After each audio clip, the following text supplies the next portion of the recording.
In the heart of Rome, surrounded by ancient ruins and modern life, lies the smallest country in the world. Just 109 acres, about 800 residents, yet it governs over 1.3 billion Catholics worldwide. Welcome to Vatican City, a nation so small you could walk across it in minutes, but powerful enough to shape global politics, influence wars, crown emperors, and guard secrets centuries old.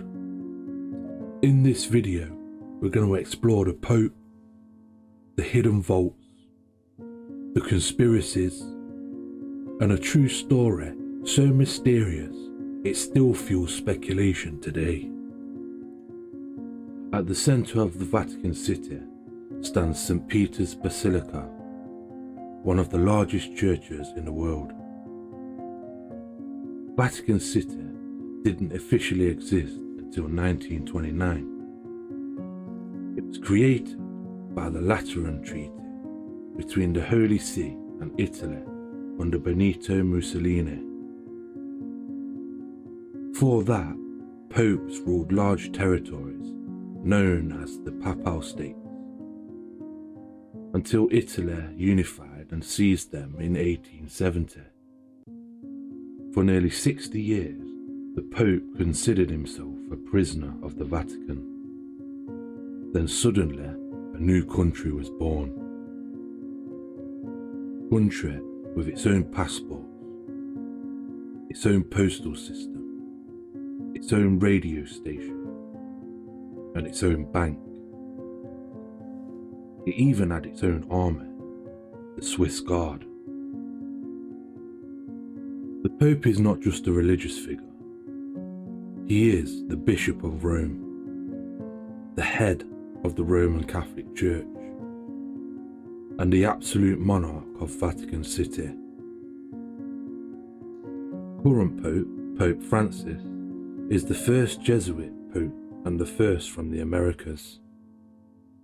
During the Middle Ages, some popes commanded armies, others were accused of corruption, secret children, and political assassinations. The Vatican has survived plagues, invasions, world wars, and scandals. And this is where it gets interesting. Deep inside Vatican walls lies one of the most mysterious libraries on earth, the Vatican Apostolic Archive, once known as the Vatican Secret Archives.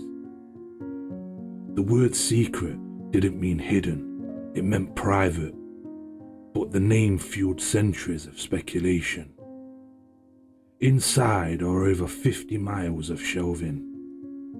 Documents include letters from Abraham Lincoln, a letter from Henry VIII asking the Pope to annul his marriage, trial documents from Galileo, medieval papal decrees, diplomatic records from World War II.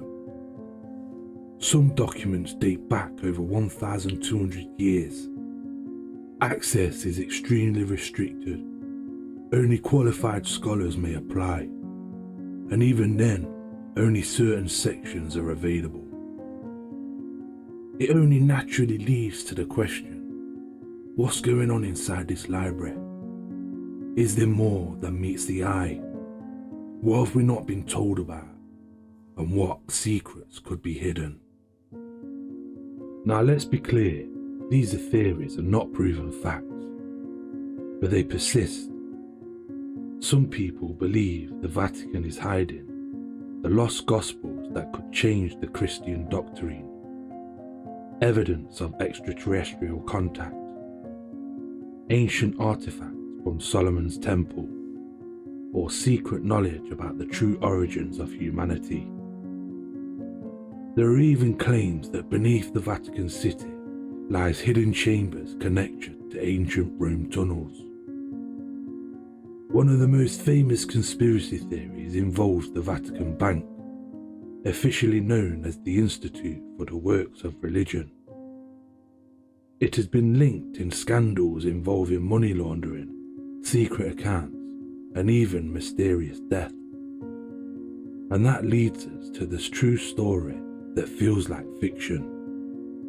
In 1978, Pope John Paul I became Pope.